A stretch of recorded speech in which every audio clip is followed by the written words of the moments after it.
yang tidak gampang terpengaruh oleh dunia, tidak gampang terpengaruh oleh budaya-budaya yang tidak islami, tidak gampang terpengaruh oleh kedudukan, tidak gampang terpengaruh oleh materi, lalu dengan gampangnya kita melepaskan iman kita hanya untuk meraih duniawi. Semoga di umur ini kita benar-benar sudah matang keimanan kita, sehingga tidak gampang menjual iman dengan harga yang murah. Dunia ini oleh Allah disifati dengan harga yang murah. Seberapapun besarnya menurut Allah murah, kecil dibanding dengan akhirat. Nah, di dalam surat Al-Kahfi ya, kalau kita belum sampai pada level memahami ayat secara detail ya, begitu baca langsung paham ya, misalnya oh saya itu terbantu paham kalau baca terjemahnya, tapi ada kalanya membaca terjemahnya pun nggak paham. Nah, sehingga mari hari ini saya antarkan untuk memahami ya poin-poin penting yang terkandung di dalam surat Al-Kahfi. Setidaknya kita ketika membaca itu ada gambaran-gambaran ya tentang maknanya ya. Dalam surat Al-Kahfi ini yang pertama kita akan fokus pada akidahnya dulu ya, pada akidahnya dulu. Yang pertama di ayat 4, di ayat 5 itu Allah meluruskan akidah tauhid, yaitu dengan membatalkan orang-orang yang punya keyakinan bahwa Tuhan punya anak, bahwa Tuhan butuh anak ya. Wa yundzirul ladzina qalut takhadallahu walada ya. Mungkin sebagian sudah hafal karena sering dibaca ya. Nah, jadi dulu masyarakat musyrik Makkah itu kan punya akidah menyimpang, bahwa mereka itu meyakini Tuhan itu punya anak. Bahkan sebagian yang lain meyakini anaknya Tuhan itu malaikat. Enggak cuma itu, ada yang meyakini malaikat itu anak perempuan ya. Meyakini malaikat sebagai anak aja udah salah, apalagi meyakini malaikat itu jenis kelaminnya perempuan. Nah, maka di ayat 4 ini Allah ingatkan pada siapapun yang membaca ayat ini bahwa ya, orang-orang yang mengatakan Allah mengambil seorang anak, Allah itu butuh anak, Allah itu punya anak ya, maka malahum bihi min ilmin, di ayat 5 dijelaskan mereka itu sama sekali bicara nggak pakai ilmu. Nah, bicaranya hanya berdasar hawa nafsu. Mereka bicara tanpa ilmu. Walali abaihim, berikut juga dengan nenek moyang mereka, karena mereka kalau ditanya kok bisa yakin begitu, ya manut leluhur aja ya. Lah leluhur nek ditanya yo nggak ngerti mengapa mereka berkeyakinan seperti itu. Nah, kaburat kalimatan takhruju min afwahihim ya. Jadi alangkah buruknya ucapan yang keluar dari mulut mereka, lancang mengatakan Tuhan beranak. Padahal di surat Al-Ikhlas gimana? Lam yalid walam yulad walam yakul lahu kufuwan ahad. Makanya mengapa Al-Ikhlas, surat Al-Ikhlas menurut hadis Nabi itu disebut sepertiga dari Al-Quran. Mengapa? Karena kandungan isinya bicara tentang akidah, dan akidah itu di dalam Al-Quran porsinya sepertiga. Sepertiga sendiri dari Al-Quran itu isinya bicara akidah. Maka Al-Ikhlas dikatakan sepertiga dari Al-Quran. Tapi bukan berarti nek pengen khatam berarti moco Al-Ikhlas ping telu no Bu. Ya enggak gitu. Yang dimaksud sepertiga itu kandungan maknanya, ya, bukan isinya semuanya, bukan. Jadi memang luar biasa ya, termasuk keutamaan surat Al-Ikhlas itu. Al-Ikhlas itu kalau kita baca itu mencerminkan pembacanya itu memiliki tauhid yang tinggi sekali. Betul-betul dia mengesahkan Allah. Tuhanku itu cuma Allah. Yang hebat hanya Allah. Yang aku patuhi hanya Allah. Kalau aku butuh cuma minta ke Allah. Yang aku takuti juga cuma Allah. Yang sempurna cuma Allah. Dan Allah gak punya kekurangan sedikit pun, hanya Allah. Itu Al-Ikhlas. Maka di awal bagian dari surat Al-Kahfi, di sini Allah meluruskan, ya, orang-orang yang akidahnya menyimpang, yang mengatakan bahwa Tuhan butuh anak, makanya muncul Trinitas, Tuhan Bapa, Tuhan Anak. Ini adalah perkara yang membuat Allah itu murka besar. Nah, mengapa surat Al-Kahfi begitu besar keutamaannya? Karena di sini meluruskan akidah tauhid. Ya, sungguh membuat Allah murka orang yang mengatakan bahwa Tuhan itu butuh anak. Ya, kaburat kalimatan takhruju min afwahim. Jelek banget ucapan mereka itu. Ya. Iyakuluna illa kadziba. Mereka itu hanya mengatakan suatu kebohongan belaka. Nah, itu nomor satu nilai-nilai akidah yang terkandung dalam surat Al-Kahfi, ya, ayat 4 dan 5. Nomor 2, Bunda hafal ada berapa kisah dalam surat Al-Kahfi? Ada berapa kisah? 4. Ya, satu kisah apa? Ashabul Kahfi itu sendiri, ya, pemuda Kahfi. Yang kedua kisah apa? Pemilik 2 kebun. Yang ketiga kisah apa? Nabi Musa dan Khidir. Yang keempat kisah apa? Dzulqarnain dan Ya'juj Ma'juj. Ada 4 kisah. Mari kita lihat satu persatu, di dalamnya mengandung nilai akidah yang seperti apa, ya. Di dalam surat Al-Kahfi, ya, kisah Ashabul Kahfi itu dimulai dari ayat 9. Memang dibanding 4 kisah yang lain, Ashabul Kahfi ini ceritanya paling banyak dibanding 3 kisah yang lainnya. Panjang sekali, ya, dari ayat 9, ya, sampai dengan ayat 27, ya, itu bicara tentang Ashabul Kahfi. Pasti Bunda juga sudah tahu siapa Ashabul Kahfi, ya.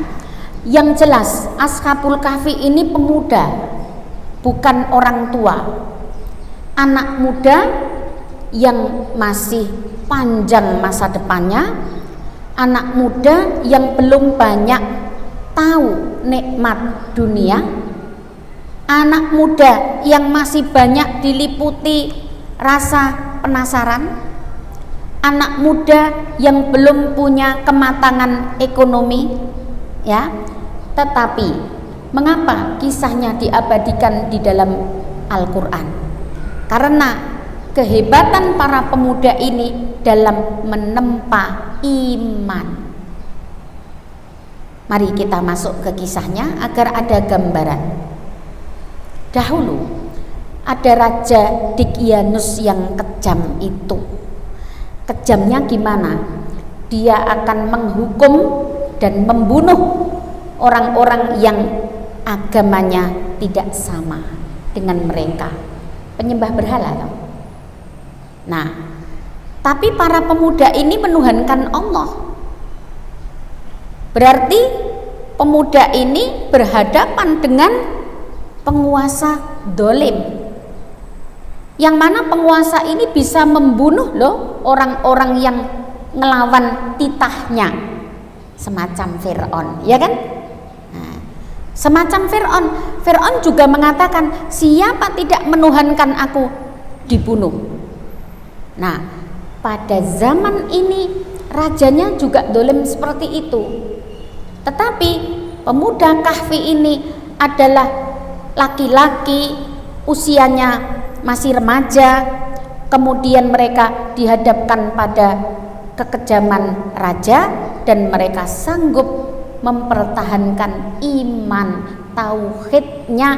Mau diancam bunuh, mau diancam dihukum pun tetap pemuda ini lantang mengatakan Rabbunallah, Tuhan kami adalah Allah.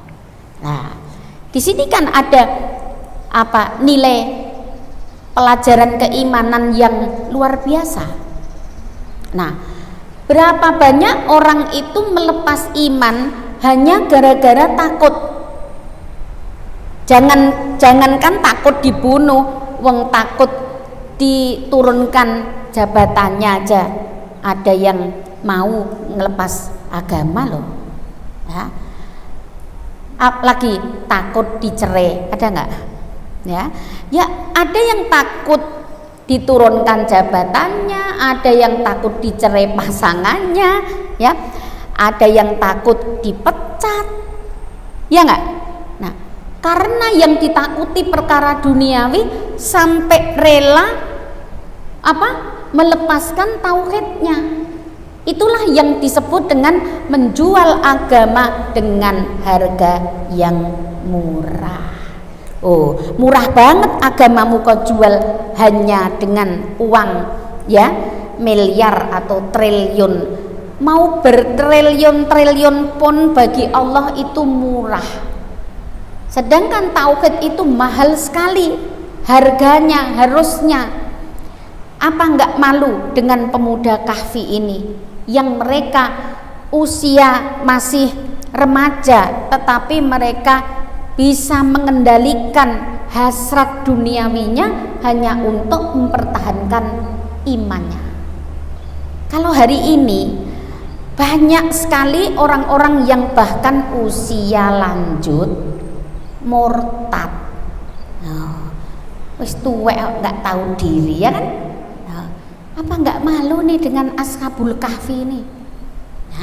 Kok udah usia lanjut, ada yang bilang bau tanah, ada yang bilang tinggal nunggu hari, menghitung hari ya untuk masuk ke liang kubur. Kok ya berlian yang di tangannya itu dilepas ya, ditukar dengan kerikil, ya enggak? Jadi iman yang sudah ada di dalam hatinya itu demikian mudah dilepas ya, hanya untuk mendapatkan duniawi yang oleh Allah disebut harganya murah, sesuatu yang remeh.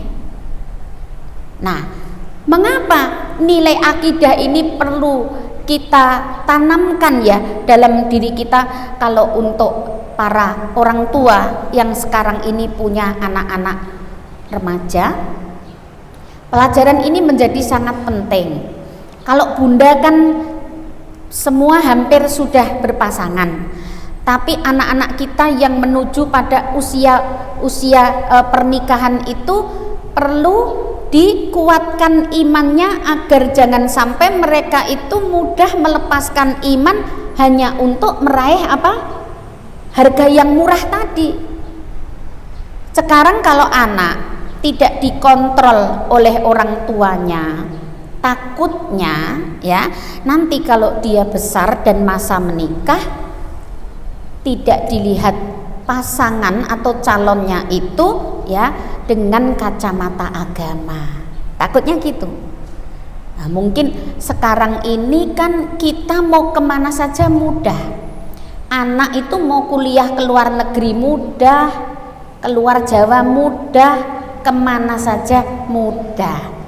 Pertanyaan kita, mereka di sana ketemu siapa? Bergaul dengan siapa? Berteman dengan siapa? Ya, khawatirnya mereka terlanjur jatuh cinta tapi kepada teman yang akidahnya tidak sama. Nah, kenapa kita sebagai orang tua perlu membentenginya? Karena anak-anak itu ya, kalau sudah terlanjur cinta sulit untuk melepaskannya dan sering buta mata dan buta hati. Karena apa? Nggak lagi melihat suatu kebenaran itu dengan jelas karena dibutakan setan, sehingga ada yang murtad ya, menikah dengan orang yang waktu kenalan itu dia tidak perhatiin agamanya apa. Kan harusnya itu nomor satu. Oh, kalau akidahnya sama kita boleh akrab, tapi kalau akidahnya beda nggak boleh akrab. Itu sudah peraturan di dalam agama Islam. Nah, maka orang tua harus ada kontrol yang baik ya terhadap anak-anak. Sudah dikasih contoh, Ashabul Kahfi ini adalah pemuda yang luar biasa ya, mempertahankan iman walaupun taruhannya nyawa. Mereka kan akhirnya ditolong Allah waktu dalam kejaran raja, diarahkan untuk menyelamatkan diri ke dalam gua ya. Selama berapa Bunda?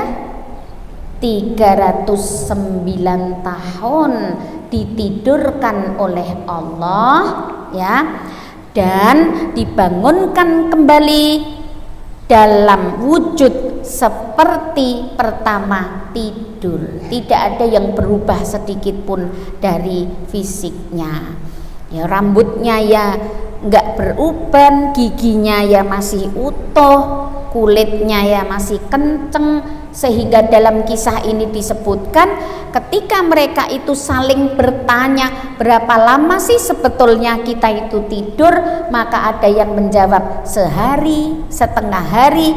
Oleh karena tidak ada perubahan pada apa? Fisiknya.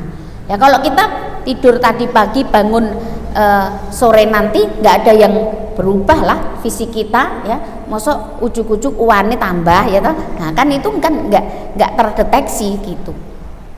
Nah sekarang nomor 3, ada pelajaran akidah apalagi di sini mengenai perselisihan ya, mengenai perselisihan tentang jumlah mereka berapa. Kalau di surat Al-Kahfi ini kan memang tidak ada redaksi yang mengatakan persisnya mereka jumlahnya berapa toh ya. Hanya di situ disebutkan perbedaan pendapat di antara apa namanya manusia yang hidup pada zamannya. Ada yang mengatakan 3 ya, bersama 5 bersama anjingnya, ada yang mengatakan 6, 7 bersama anjingnya. Di situ hanya ucapan-ucapan orang-orang yang hidup pada zaman itu, tapi persisnya berapa hanya Allah yang tahu. Nah, sedangkan 309 itu memang angka yang muncul di surat itu ya. Di surat Al-Kahfi sendiri berapa lama mereka ditidurkan itu salasumi'atin wazdadu tis'a itu ya, 300 tahun ditambah 9. Itu ayatnya memang ada ya, angka itu di ayat 25. Walabithu fi kahfihim salasami'atin sinina wazdadu tis'a. Mereka tinggal dalam gua selama 300 tahun ditambah 9, tinggal dalam keadaan tidur. Nah, di balik kisah ini maka muncul adanya perselisihan atau perbedaan pendapat di kalangan orang-orang yang hidup pada zaman itu. Sekarang Al-Quran kalau mengangkat suatu kisah itu memang tidak menceritakan detail banget sampai dengan nama-namanya, negaranya mana, tempatnya, nggak disebut detail kan Bunda ya. Nah memang di situ ada tujuan supaya kelak di kemudian hari tidak terjadi pengkultusan gitu ya.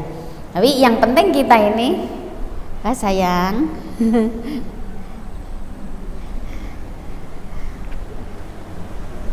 ya.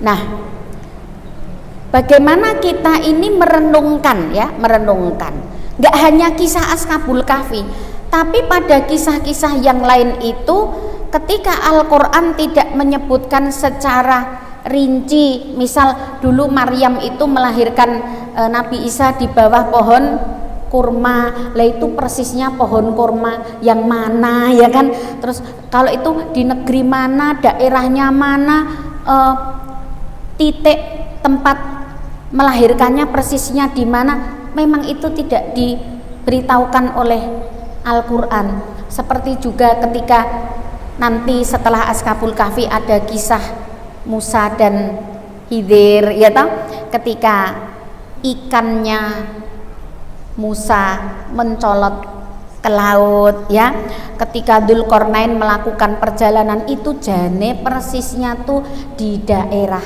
mana ya, itu memang tidak disebut oleh Al-Quran, dan itu menjadi pro kontra dan perselisihan orang-orang generasi sesudahnya. Nah ada pelajaran apa di balik itu ya, yaitu bahwa Allah itu mau mengajarkan dialah yang maha tahu. Asmaul husnanya apa? Al-alim, al-khabir. Allah lah yang maha tahu ya.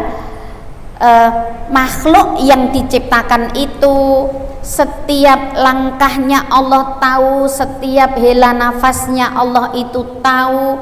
Hambaku lagi di mana, sedang apa, bersama siapa, mengerjakan apa, dari A sampai Z Allah itu maha tahu. Begitu juga menyangkut kisah Ashabul Kahfi, sebetulnya jumlah mereka itu berapa, namanya siapa saja, mereka itu ngumpet di gua mana ya kan, kemudian mereka itu hidup tahun berapa, secara rinci detailnya Allah pasti tahu. Sedangkan kita siapa ya, kita adalah hambanya yang punya banyak kekurangan, sehingga wajar kita nggak tahu, makanya terjadi perbedaan pendapat. Di sini ada nilai akidah bahwa kita itu harus yakin bahwa Allah itu maha tahu. Apa Bunda keuntungannya kalau kita punya keyakinan yang kuat bahwa Allah itu maha tahu? Kita punya keuntungan apa? Bisa mengkontrol diri ya dari segala pelanggaran. Betul apa enggak Bunda? Iya no. Ya, pelanggaran apapun dari yang kecil sampai yang besar. Kesadaran kita selalu ingat bahwa Allah itu maha tahu membuat kita berpikir panjang kalau mau melanggar. Nah, mau jawab bohong aja mikirnya lama gitu ya, mikir aduh ini kalau bohong ya memang yang saya ajak bicara nggak ngerti, iki wong ki nek tak apusi ya paling ya ora mudeng ya enggak ya. Lah tapi Allah kan tahu ya enggak, malaikat siap mencatat. Nah di sini ada pelajaran akidah ya, menggembleng keimanan kita, keyakinan kita ya.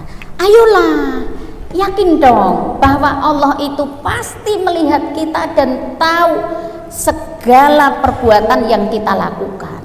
Jangankan perbuatan, ucapan saja Allah tuh tahu dan gak akan lupa. Walaupun mungkin pengucapnya malah yang lupa ya gak? Nah jadi Ketika kita ini diajarkan untuk mendidik diri kita, semakin hari semakin yakin bahwa Allah itu maha tahu, maha mengawasi, maha melihat, maha mengetahui tentang diri kita. Itu membuat kita semakin berhati-hati untuk berbuat. Nah, itu keuntungannya. Tapi kan sulit membuat kesadaran itu terus menerus ada, betul enggak? Kalau lagi pengajian gini ya kesadarannya datang. Ya, walaupun juga ada ya orang di majelis ilmu itu kesadarannya hilang ya ada. Loh iya enggak? Lah buktinya ketika di pengajian tetap ada yang mencuri misalnya ya. Terus ada jamaah lain yang pulangnya nyeker karena sendalnya hilang, ya toh? Ya, mungkin juga ada jamaah yang pulang motornya nggak ada misalnya ya. Lah itu berarti ya ada, tapi mungkin tidak banyak karena umumnya orang-orang yang ada di lingkungan ilmu itu terkontrol. Ya. Nah, masih di Ashabul Kahfi ya, itu tadi pelajaran berikutnya. Nah, pelajaran akidah berikutnya masih di Ashabul Kahfi karena ayatnya panjang, itu 9 sampai 27. Bunda, 309 tahun tidak makan, tidak minum, iya tak? Tidurnya pun di atas tanah, kan ditidurkan. Tidurnya di atas tanah, di dalam gua, bayangkan ya, di dalam gua, di atas tanah, matanya melek. 309 tahun. Logika kita kira-kira nyambung apa tidak, Bunda? Kalau cuma mengandalkan logika, mosok sih 300 tahun lebih cek tetap urip ya toh? Dan bangun itu benar-benar seperti orang bangun tidur. Itu. Kita aja semalaman tidur bangun wis ranggenah wujude ya kan? Ini bangun masih seperti orang yang baru saja tidur. Nah, di sini ada pelajaran akidah apa? Bahwa ya Allah maha memelihara hambanya dengan caranya, ya gitu loh. Loh itu tanpa pemeliharaan Allah apa ya mungkin masih hidup 309 tahun kok ya. Kita aja kan nggak makan nggak minum seminggu bisa hidup, nggak makan nggak minum loh. Lah kan Ashabul Kahfi itu tidur ya nggak minum, ya orang ngelilir barang ya loh. Bagaimana itu? Ada nilai akidah apa? Bahwa Allah Subhanahu wa ta'ala itu zat yang maha memelihara dengan caranya, dengan cara yang kita tidak sanggup menjangkaunya. Oleh karena Allah itu hebat, apapun yang dia mau, dia cukup mengatakan kun, terus fayakun. Nah, gak bisa membayangkan dunia medis pun ya ora gaduk gitu loh. Itu gak ada teorinya gitu bahwa orang yang tidur sekian ratus tahun tanpa makan minum itu tetap bisa hidup. Belum lagi gimana mataharinya dan lain sebagainya. Tetapi melalui surat Al-Kahfi kita dijelaskan oleh Allah bagaimana kehebatan Allah di dalam menjaga dan memelihara mereka. Ya, misalnya Ashabul Kahfi itu tidur sama Allah, matanya dibuat melek tapi tidur. Mengapa? Agar nggak ada orang yang berani menyentuh, karena waktu itu mereka buron.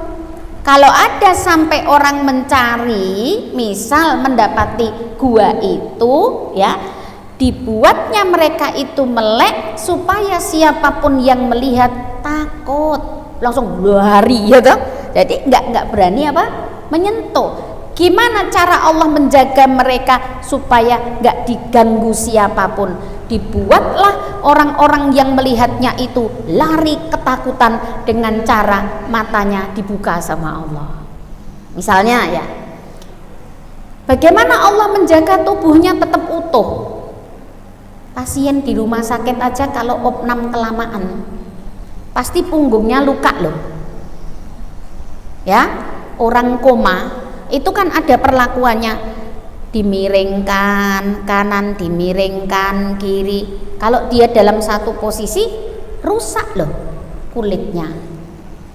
Lah, bagaimana Allah menjaga Ashabul Kahfi? Juga dijelaskan di dalam surat itu bahwa mereka dibolak-balikkan Allah tubuhnya. Nah, ya kalau Allah ya bisa aja, kan dia maha hebat tadi. Ya. Lalu bagaimana mereka mendapat cahaya matahari? Orang kan bisa mati kalau nggak kena matahari. Ya kita boleh, terutama ibu-ibu yang paling ditakuti matahari ya sekarang ya. Ya, terutama kalau kena wajahnya, sunblocknya larang ya toh. Nah, biasanya kan ibu-ibu ini pakai payung, ya kan, sudah pakai sunscreen, sunblock, masih macam-macam bagaimana cara melindungi wajahnya dari sinar matahari. Tapi walaupun sesungguhnya badan kita itu membutuhkan sinar matahari, kenyataannya kalau kita kekurangan sinar matahari, tubuh bisa rusak. Nah, maka bagaimana Allah menjaga Ashabul Kahfi? Dibuatlah sinar matahari itu masuk ke dalam gua dengan tanpa memudaratkan tubuhnya. Kan kok kepanggang terus dehidrasi, betul nggak? Loh, padahal ini yang tidur nggak minum loh. Padahal sekarang kan iklannya ya minumlah yang cukup untuk menghindari dehidrasi. Ya itu kan logika manusia ya. Itu logika manusia. Tapi kalau Allah menghendaki kita itu tanpa minum pun hidup, nyatanya bisa loh. Nah itu akidah, namanya itu keyakinan, pelajaran keimanan agar kita itu percaya atas kekuasaan Allah yang ditunjukkan melalui sebuah kisah istimewa, yaitu kisah Ashabul Kahfi. Itu pelajaran akidah juga. Ya, nanti kalau penasaran, coba kalau pas baca itu dinikmati ayat per ayat, terus dicocokkan ya apa yang saya sampaikan ini.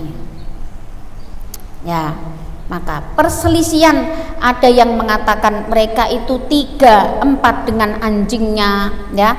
Ada yang mengatakan mereka itu 5-6 dengan anjingnya. Ada yang mengatakan mereka itu 7-8 beserta anjingnya, tapi itu dugaan saja. Dan yang paling tahu siapa? Allah. Ya ini. Udah yakin saja, kalau manusia itu banyak kurangnya, tapi kalau Allah maha suci dari segala kekurangan. Baik, sekarang kita akan masuk ke pelajaran akidah keberapa? Sudah dapat berapa? 3 ya, yang nomor 4. Nah, jadi kalau menemukan ayat 23 dan 24 ya, itu adalah dalil yang menunjukkan kalau kita ingin mengatakan sesuatu yang berhubungan dengan yang belum terjadi, maka dianjurkan mengucap insya Allah ya. Wala taqulanna li syai'in inni fa'ilun dzalika ghadan illa ayyasha Allah. Ya. Jadi 23 dan 24 itu dalilnya. Jadi dulu ceritanya gini. Orang Quraisy Mekah itu minta ke Nabi untuk diceritani tentang Ashabul Kahfi. Nah kan kejadiannya ini kan jauh ya sebelum Nabi lahir. Jadi Nabi tahu pun lewat wahyu, diceritani sama Jibril. Orang-orang Quraisy itu nanya, minta diceritani. Nah, kemudian Nabi menjanjikan besok gitu kan. Nah, terus Allah ngajari, kalau kamu mengucapkan atau berjanji sesuatu yang mana itu belum terjadi, maka ucapkan apa? Insya Allah. Ada pelajaran apa di situ? Ada pelajaran apa dalam syariat insya Allah?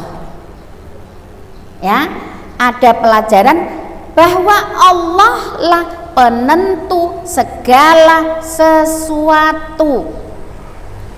Ini hari Kamis, terus ditanya sama temen, ya, besok Jumat ibu ngeluarkan nasi berkah enggak? Nasi Jumat berkah.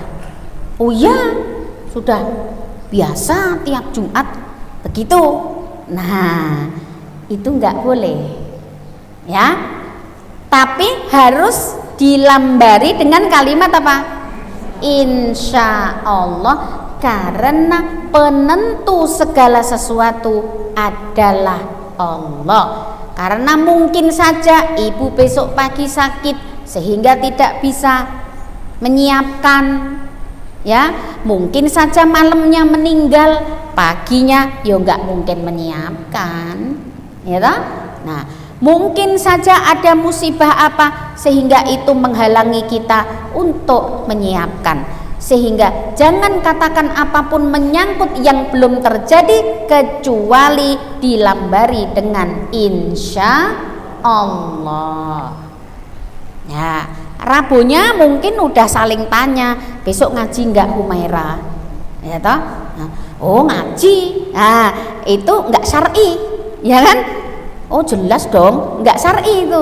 Insya Allah itu niat hati ya. Tapi apakah besok Allah menghendaki saya mewujudkan keinginan saya? Allah lah yang tahu. Jika Allah menghendaki, ya maka ya datang. Tapi saya nggak tahu, mbok menawa Allah tidak menghendaki sehingga tidak jadi datang. Nah, itu pelajaran akidah juga. Jadi kita nggak boleh kepedean dan merasa bahwa apa yang menjadi keinginan kita pasti ya terlaksana. Kenapa? Ada yang punya kehendak, ada yang lebih berkuasa, ada yang lebih punya hak untuk menentukan, ya, apakah kita dikehendaki oleh Allah atau tidak. Itu pelajaran akidah juga, ya. Kita lanjut masuk ke kisah kedua, tapi nomor nilai akidahnya masih dilanjut saja, ya. Nilai akidah berikutnya ini kita masuk ke kisah kedua itu, yaitu bicara tentang pemilik dua kebun. Bunda sudah tahu ceritanya kan, pemilik dua kebun ini kan. Jadi ini nanti ada pelajaran bagaimana menyikapi harta, ya, bagaimana menyikapi harta. Jadi di sini diceritakan ada dua orang, yang satu mukmin, yang satu kafir. Yang kafir dilimpahi Allah kebun yang subur, panennya banyak, pengairannya mudah, hasilnya melimpah, ya. Tapi yang mukmin ini, ya, diberikan ya ujian oleh Allah, ya, dia tidak mempunyai penghasilan seperti orang kafir tadi. Ini untuk pembelajaran. Nah, sekarang dalam kisah itu disebutkan, lalu yang kafir tadi sombong. Sombongnya gimana? Dia menghina yang mukmin miskin tadi itu, dihina sama mereka. Kalau ingin nandai itu ada di ayat 32, yang kisah pemilik dua kebun itu mulai dari ayat 32 ya. Nah, dalam dialognya antara yang kaya dengan yang miskin, yang kaya itu menghina bahwa hartaku lebih banyak dari hartamu. Nah, penghinaan atau meremehkan orang itu indikasi sombong. Yang kafir tadi sombong, tidak melibatkan Allah dalam setiap apa yang diraihnya. Nah, ini berbeda dengan orang mukmin. Orang mukmin itu mestinya kalau mendapat nikmat apapun selalu melibatkan Allah. Iya kan? Nah, ya kalau sehat gimana kabarnya hari ini? Alhamdulillah. Alhamdulillah iki ya sing tenanan, enggak cuma untuk latah di bibir saja. Apa makna alhamdulillah? Maksudnya kan segala puji bagi Allah yang telah menyehatkan saya, kan gitu. Maksudnya kan gitu. Bukan saya yang hebat karena saya rajin olahraga, karena makanan saya bagus, karena istirahat saya cukup. Bukan itu, tapi alhamdulillah. Lah itu harusnya kan begitu. Memuji Allah saat nikmat datang kepada kita. Tapi yang dilakukan orang kafir tadi apa? Dia itu merasa kekayaannya itu diperoleh dengan kedua tangannya, dan kemudian dia menghina orang yang hartanya lebih sedikit dari dirinya. Nah, pelajaran akidah apa yang bisa kita ambil dari kisah pemilik kedua kebun ini ya? Yaitu bahwa yang memberi harta, kenikmatan apapun kepada manusia itu adalah Allah. Asmaul husnanya apa? Ar-Razzaq, Al-Wahhab, ya enggak? Ar-Razzaq yang maha memberi rizki, Al-Wahhab yang maha memberi apa saja. Nah, di sini ada nilai akidah. Kalau gini, Bu, matur nuwun banget ya, kemarin saya sudah dikirimi lauk. Oh, jenengan jan hebat tenan ya toh. Nah, wis sregep masak lomo ya. Hati-hati kalau bicara jenengan ini hebat tenan ya toh. Nah, takutnya apa ya?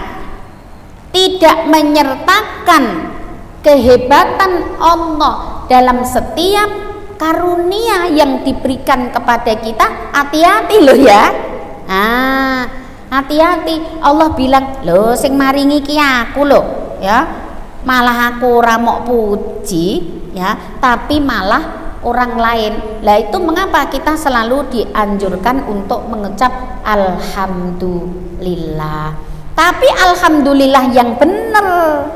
Kadang kan di sini alhamdulillah, tapi di pikiran masih gue gitu loh. Ya toh? Tuh Bu, mobilnya baru lagi ya. Ya alhamdulillah, ya toh? Ya alhamdulillahnya itu memuji dirinya, bukan memuji Allah. Nah, makanya kemudian ada apa, ajaran apa di pemilik kedua kebun ini? Mari saya tunjukkan. Ada syariat mengucap Masya Allah la quwata illa billah. Nah, itu ada di ayat 39 ya. Jadi gini ceritanya, yang mukmin miskin tadi tuh nasihati yang kafir sombong. Jangan sombong. Mengapa kalau kamu masuk ke kebun kamu yang jadi sumber penghasilanmu yang melimpah ruah itu, kamu tidak mengucap Masya Allah la quwata illa billah ya. Nah, intaroni ana aqalla minka malau wa walada. Nah, ini yang miskin tadi nasihati yang kaya tadi tapi kafir. Ya, tapi nggak diindahkan oleh yang kafir. Apa itu arti masya Allah la quwata illa billah itu? Ya, kalau kita punya sumber penghasilan, apakah itu toko ataukah itu kalau profesinya dokter ya rumah sakit ya, apapun lah tempat yang menjadi sumber penghasilan kita kan diajarkan untuk setiap masuk ke situ mengucap apa? Masya Allah la quwata illa billah. Oh, ini nggak bakal saya peroleh kecuali apa? Kecuali Allah lah yang memberi kekuatan pada saya sehingga Dia menganugerahkan saya. Nah, Bunda punya apa? Restoran misalnya, kalau berkunjung ke restorannya itu untuk menekan sifat sombong, ujub, membanggakan diri, baca itu Masya Allah la quwata illa billah. Oh, restoranku ku laris ora mergo aku. Nah, gitu loh ya. Oh, restoranku itu jadi favorit ya, bukan karena menu-menuku, bukan, tapi karena siapa? Allah. Jadi biar terus mengembalikan semua kenikmatan kepada Allah, yang otomatis kita memuji Allah gitu. Maka ibu-ibu kalau ke negara Arab, kalau sempat mengunjungi kebun-kebun itu, mereka pasang tulisan itu di pintu masuknya. Lah itu tuh nirukan yang di surat Al-Kahfi ini ya. Bahkan ada yang nempel stiker di mobilnya, di kaca belakangnya itu Masya Allah la quwata illa billah. Aku ora iso lho tuku mobil iki kecuali ditukokke Allah, gitulah ya. Jadi bukan karena keringat saya, bukan karena kehebatan saya, bukan karena keuletan saya, bukan. Semua ini ada karena apa? Allah. Ya, ini pelajaran akidah toh yang seperti ini tuh mengajarkan pada kita untuk selalu meyakini bahwa Allah lah yang memberikan kepada kita segala sesuatu. Apakah itu keturunan, apakah itu pekerjaan, apakah itu pendapatan, apakah itu rumah, kendaraan, apa saja itu kita harus mengucap Masya Allah la quwata illa billah. Itu juga yang kita ucapkan kalau ada orang memuji kita. Ya, itu untuk menangkal penyakit ain. Pernah dengar penyakit ain? Ya, penyakit fisik tapi dipicu oleh pandangan mata orang yang dengki. Nah, maka kitanya yang potensi bisa membuat orang iri itu banyak-banyaklah membaca Masya Allah la quwata illa billah. Yang punya baby gemesin gitu ya, kadang kan orang cantiknya gebes aku ya toh. Nah itu kalau sampai dilihat orang mungkin yang belum punya anak gitu ya, yang belum punya anak, yang potensi iri, mungkin itu babynya cowok, dilihat orang yang anaknya cewek kabeh ya toh, itu ada potensi iri atau mengagumi tapi berlebihan. Itu kan memicu penyakit ain. Nah, supaya itu tidak terkena, maka ditangkal dengan tadi Masya Allah la quwata illa billah. Pokoknya ya mengembalikan semua persoalan kepada Allah. Intinya kan begitu. Kalau yang terjadi baik ya dari Allah. Kalau saya dapat rizki ya dari Allah. Kalau anak saya pinter, nilainya bagus ya dari Allah. Ya, kalau suami saya naik jabatan ya dari Allah. Wes pokoknya semuanya itu dari Allah. Nah, ini pendidikan akidah ya. Berikutnya. Nah, ini kalau waktunya nggak cukup berarti dilanjut yang besok apa bagaimana ya? Tinggal 15 menit. Nanti masih ada 2 kisah di situ. yaitu kisah Musa dan Khidir. Terus yang satu lagi adalah Dzulqarnain dan Ya'juj Ma'juj. Kalau mau dicepetin banget ya bisa, ya nggak terlalu detail ya, bisa dirampungke ya bisa. Tapi mau didetailkan apa mau disimpulkan saja? Mau didetailkan? Ya kalau mau didetailkan nanti saya lanjut di pertemuan berikutnya ya. Tapi kalau cuma mau disimpulkan ya cepet, kan disimpulkan aja ya.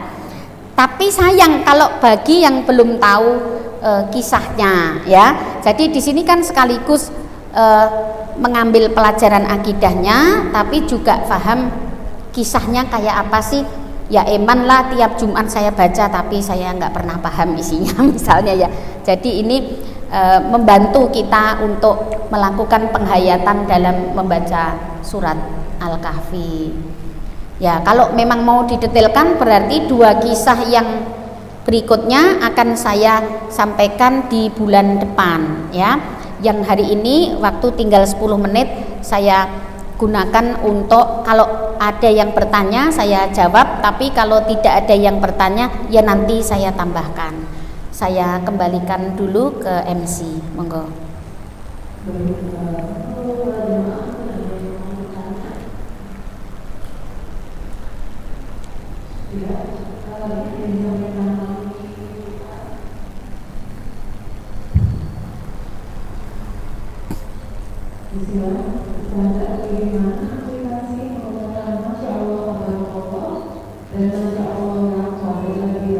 Yang pertama Masya Allah apa?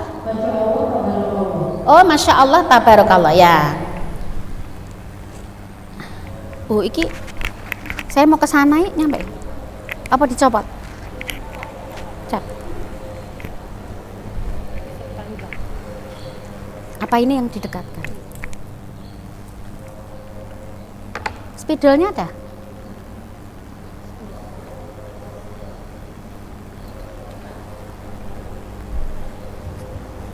Saya mau tuliskan, ini kan ada pertanyaan perbedaan antara Masya Allah tabarakallah dengan Masya Allah la quwata illa billah ya. Kalau Masya Allah la quwata illa billah itu diajarkan pada kita, orang yang dianggap oleh orang lain itu punya kelebihan. Terima kasih. Ini permanen, nanti nggak bisa dihapus. Permanen semuanya gimana? Masya Allah la quwata illa billah itu menunjukkan pengucapnya tidak punya daya. Seperti la haula wala quwata illa billah ya. Nah, jadi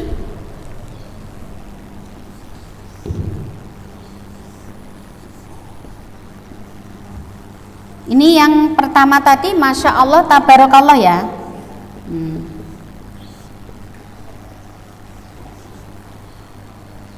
Tabarakallah ini padanannya subhanallah Bunda.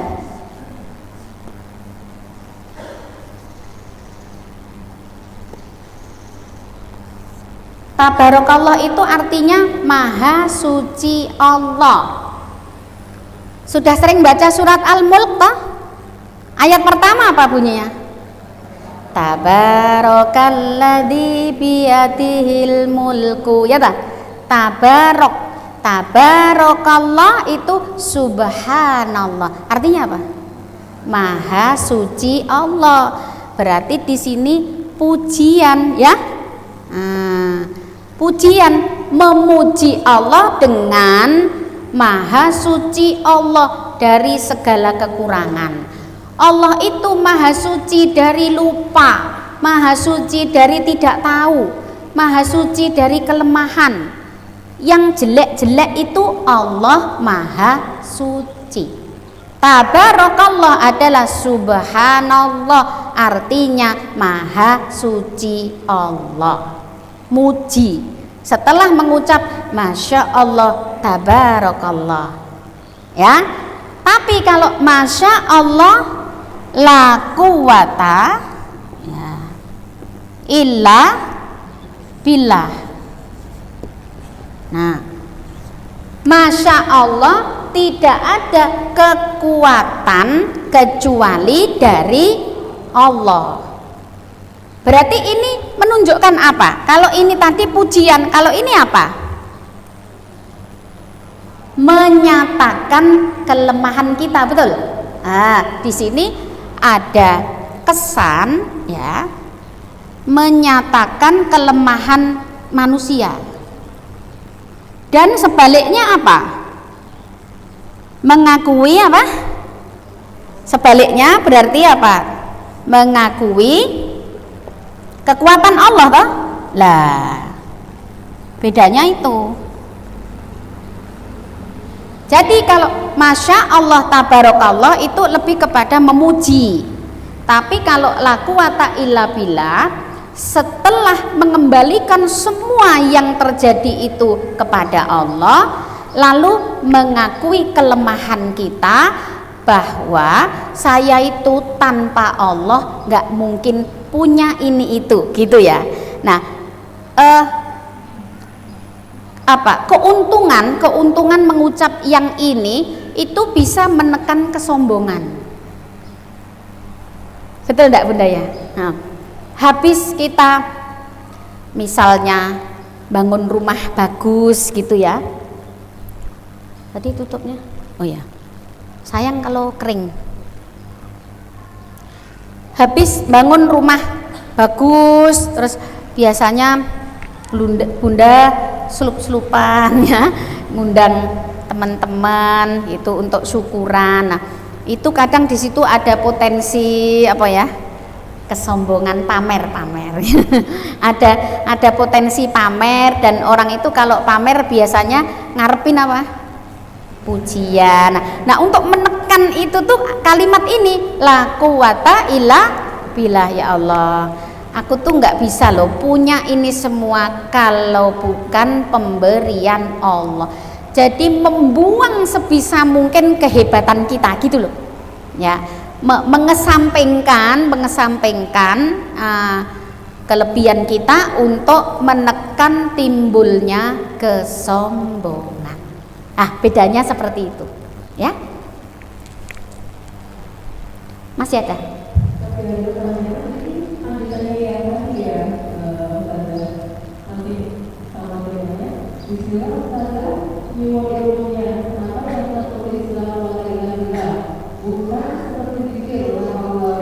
Gimana kok saya nggak begitu jelas ya?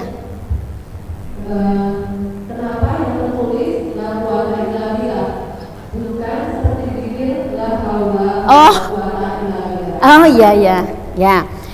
ya. Antara haula dengan kuwata itu sebetulnya sinonim. Memang ada perbedaan, ada juga persamaannya. La haula itu kan tidak ada daya, ya no? La haula tidak ada daya, wala quwata juga kekuatan.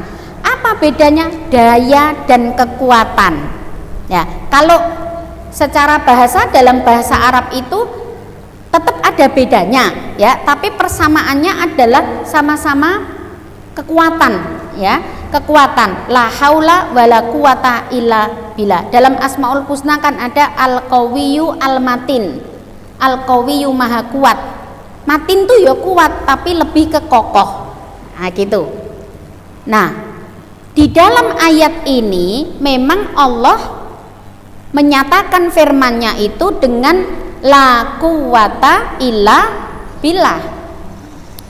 Kalau hanya untuk sekedar ucapan ya, artinya kita tidak sedang membaca Al-Qur'an ya, tidak merubah ayat jika ucapan kita itu diniatkan untuk zikir, sehingga enggak apa-apa. Kalaupun mau ditambah la haula, itu loh, Masya Allah, la haula wala quwata illa billah. Tapi saya sedang tidak tadarus loh ya, tapi ucapan ini saya tujukan sebagai zikir saja. Tapi kalau membaca ayat ya jangan ditambahi, kan ayatnya nggak ada haula gitu ya.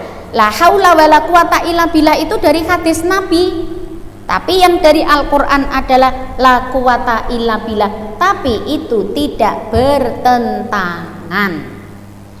Jadi kalau untuk tadarus, bacalah ayat seperti redaksinya persis, tapi kalau untuk zikir boleh saja ya mengacu kepada hadis Nabi.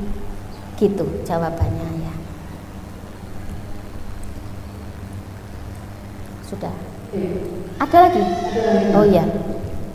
Bismillah, yang ingin saya tanyakan, ada salah satu ulama berpendapat bahwa baca surat Al-Kahfi di hari Jumat hadisnya dhaif. Kenapa surat Al-Kahfi yang dibaca? Kenapa dikhususkan hari Jumat? Dan kenapa tidak surat yang lain? Mohon penjelasannya. Dalil membaca surat Al-Kahfi hari Jumat itu sahih. Hadisnya lebih dari satu.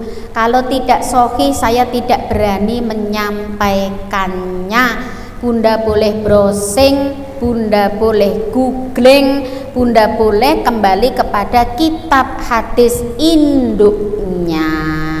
Boleh, itu sudah diteliti. Bahkan pakar hadis kita yang wafat karena COVID kemarin, Bapak Ahmad Lutfi Fathullah, yang biasa muncul di TVRI dulu zaman masih Sugeng, itu kalau habis subuh kan ngisi di TVRI. Beliau pakar hadis Indonesia dan telah meneliti juga. Yang meneliti itu banyak ulama yang meneliti hadis tentang surat Al-Kahfi ini dan kualitasnya sahih.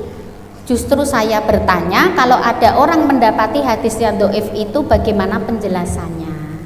Gitu ya. Gitu. Kalau ada yang mengatakan dhaif, bagaimana penjelasannya? Terus, kenapa kok harus Al-Kahfi? Nggak ada yang mengharuskan, kan sunnah. Ya kan? Bunda kalau nggak baca Al-Kahfi dosa apa tidak? Ya tidak. Tapi kalau membaca Al-Kahfi mendapat keutamaan. Gitu. Lah emang surat lain apa nggak ada keutamaan? Oh ada. Tapi kan hari ini yang kita bahas Al-Kahfi. Betul? Iya. Surat An-Nas itu punya keutamaan, Al-Fatihah, Al-Ikhlas, Al-Falaq. Di antara surat-surat di dalam Al-Quran itu ada keutamaannya, tidak hanya Al-Kahfi. Jawaban saya begitu ya. Jadi sekaligus meluruskan, bahkan kalau ada yang mengatakan dhaif, justru saya butuh informasi tentang keterangannya di mana letak kedhaifannya. Kemudian saya jawab sekaligus, kalau hari ini dijelaskan Al-Kahfi bukan berarti yang punya keutamaan cuma surat Al-Kahfi, tapi surat-surat lain pun punya keutamaannya. Mengapa hari ini kita bahas? Karena berdasar pada hadis yang sahih, membaca surat Al-Kahfi di hari Jumat ada keutamaannya, diselamatkan dari fitnah Dajjal dan disinari Allah sampai Jumat berikutnya. Demikian jawaban saya ya. Waktu sudah habis ya. Baik, ada satu pertanyaan lagi. Pertanyaan jawab itu tidak terlalu Panjang. Bismillah Ustazah, Rasulullah dari Jumat pagi baca Al-Kahfi sampai waktu asar atau maghrib? Mulai Jumat itu Kamis sore. Kamis jam 5 menjelang matahari terbenam itu sudah masuk Jumat. Nanti sore pukul 5 itu sudah masuk Jumat. Dan Jumat sore ya itu sudah masuk Sabtu. Ya maju mundurnya itu sekitar pukul 5 ya, menjelang matahari terbenam. Ya, demikian ya dari saya cukupkan. Semoga yang sedikit ini bermanfaat. Apabila muncul dosa-dosa, saya mohon ampun kepada Allah dan mohon dimaafkan atas tutur kata yang kurang berkenan. Astaghfirullah li wa lakum. Assalamualaikum warahmatullahi wabarakatuh. Waalaikumsalam warahmatullahi wabarakatuh.